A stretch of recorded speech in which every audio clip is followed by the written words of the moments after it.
শুভ সকাল বন্ধুরা। আজকে সকালের চা খাওয়ার থেকে শুরু করলাম। বড়দেরকে প্রণাম, ছোটদেরকে অনেক অনেক ভালোবাসা দিয়ে আমি আজকের ভিডিওটা এখান থেকেই শুরু করলাম। সবাই কেমন আছো? আশা করি সবাই ভালো আছো, সুস্থ আছো।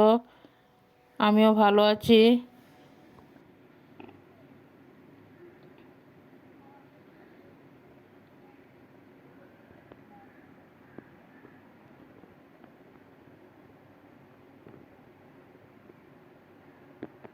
নমস্কার। আজকে আর একটা নতুন ভিডিও নিয়ে চলে আসলাম। এখানে দেখো বন্ধুরা, গাছ থেকে বেগুন কিছু পাড়া হলো। বেগুনগুলোকে এখন কেটে ধুয়ে রেডি করে নেব। দেখতে থাকো সবাই। দেখো এখানে কিছু ভাজার জন্য বেগুন কেটে নিয়েছি। কেটে ধুয়ে হলুদ নুন মাখিয়ে নিলাম ভাজার জন্য। গাছের বেগুন তো, তার জন্য কিছু বেগুন বললাম যে না আজকে রান্না করে নেই। এইখানে আলু বেগুন কিছু কেটে ধুয়ে রেডি করে নিয়েছি। এখন রান্নাটা বসিয়ে দেব। সব কিছু একসাথে কাটা ধোয়া রেডি করে নিলাম।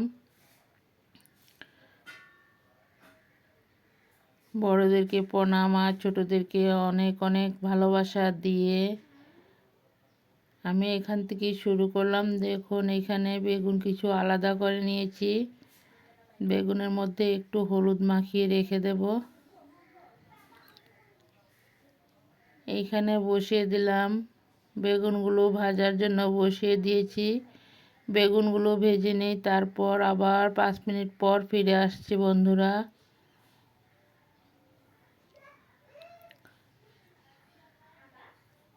দেশ ও দেশের বাহিরে যে যেখান থেকে আমার ভিডিওটা দেখতে পাচ্ছ, বড়দেরকে প্রণাম, ছোটদেরকে বুক ভরা ভালোবাসা বন্ধুরা। এইখানে দেখো বেগুনগুলো ভাজা বসিয়ে দিলাম। আর এক সাইডে আলু বসিয়ে দিলাম। আলুগুলোকে ভেজে নেব। আলুগুলো ভাজার জন্য বসিয়ে দিয়েছি। আলুগুলো এখন লাল লাল করে ভেজে নেব। আলু ভেজে নেওয়ার পর বেগুনগুলো ভেজে নেব। দেখতে থাকো সবাই। আলুর সাথে হলুদ দিয়ে দিলাম, নুন দিয়ে দিলাম। এখানে নুন হলুদ দিয়ে ভালো করে লাল লাল করে ভেজে নেব। আমার পরিচয়টা দিয়ে নেই। আমি স্বপ্না, আমার চ্যানেলের নাম স্বপ্না রায় ব্লগ। দেশ ও নাড়াচাড়া করে দেব। এখানে দেখো বেগুনগুলো একটা পিঠ ভাজা হয়ে গেল, আর একটা পিঠ উল্টিয়ে দিয়েছি। বেগুনগুলো আমার ভাজা রেডি হয়ে গেল। এখন নামিয়ে একটা পাত্রতে নিয়ে নিলাম। সবাই সাথে থাকো, পাশে থাকো, আমি কিভাবে রান্নাটা করে নিই সবাই দেখতে থাকো বন্ধুরা। দেখো বেগুনগুলো ভেজে নামিয়ে নেওয়ার পর মাছের বেগুনগুলো ভেজে নেব। এখন আলুটা তো ভাজা হয়েই গেল। এখন ঝুলের বেগুনগুলো ভেজে নেব। এখানে মিক্সিতে মশলাগুলো পেস্ট করে নিয়েছি। জিরা পাউডার, লঙ্কা পাউডার, কাঁচা লঙ্কা সব কিছু একসাথে দিয়েই পেস্টটা বানিয়ে নিলাম। এখানে মাছগুলো ভাজা ছিল। একদিন টমেটো আলু দিয়ে রান্না করলাম, আর তারপরের দিন বেগুন আলু দিয়ে রান্না করেছি।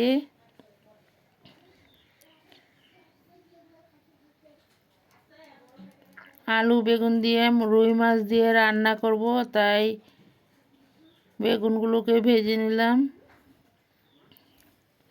বেগুনের সাথে একটু হলুদ দিয়ে দিলাম। বেগুনটা একটু ভাজা হলে তারপর নুন দিয়ে দেব। দেখো বেগুনটাকে আগে কিছু ভেজে নিয়েছি। এখন নুনটা দিয়ে দিলাম। নুন দিয়ে কিছু সময় আবারও ভেজে নেব, কারণ প্রথমে নুন দিলে বেগুনগুলো সব গলে যাবে, তার জন্য প্রথমে নুন দিলাম না। বেগুনগুলো ভাজা রেডি হয়ে গেল। বেগুনগুলো ভাজা করে তারপর একটা পাত্রতে নামিয়ে নেওয়া হয়েছে। বেগুনগুলো নামানোর পর এখানে কড়াই বসিয়ে কড়াইতে তেল জিরা ফোড়ন সম্বাস দিয়ে এখানে মশলাগুলোকে কষিয়ে নেব। জিরা ফোড়ন দিয়ে দিলাম। তারপর মশলাগুলোকে ভালো করে কষিয়ে নেব।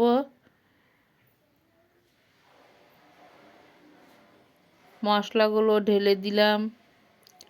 এখন মশলাগুলোকে ভালো করে কষিয়ে নিই, তারপর আবারও ফিরে আসব। সবাই সাথে থাকো, পাশে থাকো, দেখতে থাকো।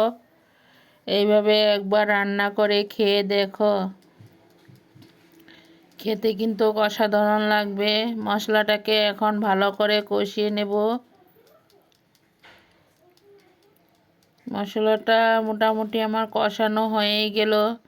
এখন ভেজে রাখা সবজিগুলোকে মশলার সাথে ঢেলে দেব। ভিডিওটা দেখার শুরুতে সবাই একটা করে লাইক করে ভিডিওটা দেখতে শুরু করো। একটা লাইক দিলে তো আর টাকা পয়সা দরকার হয় না, সবাই একটা লাইক দিও ভিডিওতে। দেখো এখানে কড়াইয়ের মধ্যে আলু ভাজা ছিল, ওই আলুর সাথে আমি কষানো মশলাগুলো আবার ঢেলে দিয়েছি। দিয়ে এখন ভালো করে মশলার সাথে সবজিগুলোকে কষিয়ে তারপর গরম করা জলগুলো দিয়ে দেব। অবশ্যই সবাই গরম করা জল দেওয়ার চেষ্টা করবে, খেতে কিন্তু অসাধারণ হয়। একটুখানি চিনি দিয়ে দিলাম।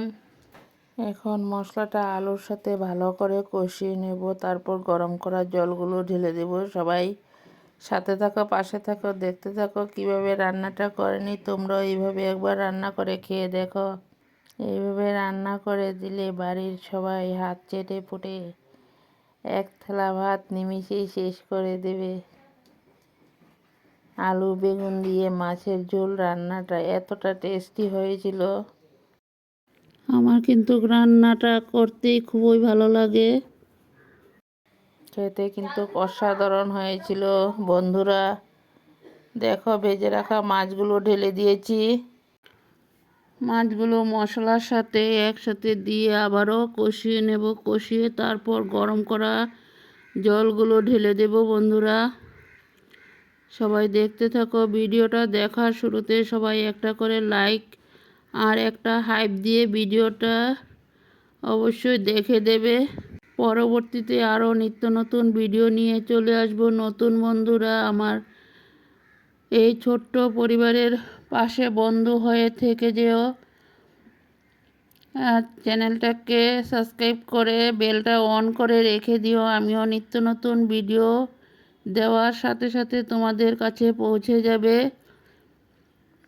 দেখো ভেজে রাখা বেগুনগুলো এখন ঝুলের সাথে দিয়ে দিলাম,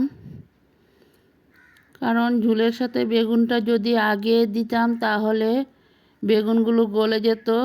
তার জন্য আমি বেগুন পরে দিয়েছি, ঝুলটা উতরিয়ে যাওয়ার পরে। এখন বেগুন দিয়ে কিছু সময় উতরান উঠে যাক, তারপর নামিয়ে নেব। সবাই কিন্তু প্রথম থেকে শেষ পর্যন্ত ভিডিওটা দেখে দিও, কেউ কিন্তু ভিডিও স্কিপ করো না। আমিও কিন্তু কেউ ভিডিও স্কিপ করি না বন্ধুরা, কারণ ভিডিও স্কিপ করলে নিজের জন্যই ক্ষতি, নিজের চ্যানেলের জন্য ক্ষতি। একটা ভিডিও করতে কিন্তু অনেকটাই কষ্ট হয়। সবার কাছে অনুরোধ, ভিডিওটা প্রথম থেকে শেষ পর্যন্ত দেখতে থাকো, তাহলে বুঝতে পারবে। তোমাদের একটা লাইক আর একটা হাইপে আমাদের পরবর্তী ভিডিও বানানোরও উৎসাহটা অনেকটা বাড়িয়ে দেয়। সবাই এইভাবে সাথে থাকো, পাশে থাকো আর ভিডিওগুলো দেখতে থাকো। ভিডিও ভালো লাগলে লাইক কমেন্ট শেয়ার করে বন্ধু বান্ধবের মাঝে একটু দেখার সুযোগ করে দিও। দেখো ঝুলটা নামিয়ে একটা পাত্রতে ঢেলে নিয়েছি। কিছু ধনিয়া পাতা দিয়ে দিলাম, ধনিয়া পাতা দিয়ে তারপর নামিয়ে নিয়েছি। আমার এই আলু বেগুনের মাছের ঝুলটা, রুই মাছের ঝুলটা কেমন লাগলো সবাই একটু কমেন্টে জানাবে। তোমাদের কমেন্টের অপেক্ষা রইলাম। পরবর্তীতে আরও নিত্য নতুন ভিডিও নিয়ে চলে আসব। সবাই সাথে থাকো, পাশে থাকো আর দেখতে থাকো। সবাইকে অনেক অনেক ভালোবাসা। দেখো মাছের ঝোলের ফাইনালি রূপটা কেমন লাগলো। এখানে সন্ধ্যার সময় একটু টিফিন নিয়ে আসলো আমার বড় ছেলে, আলুর চপ। কেমন লাগলো সবাইকে অনেক অনেক ভালোবাসা। Tata bye. সবাই ভালো থাকো, সুস্থ থাকো। পরবর্তীতে আবার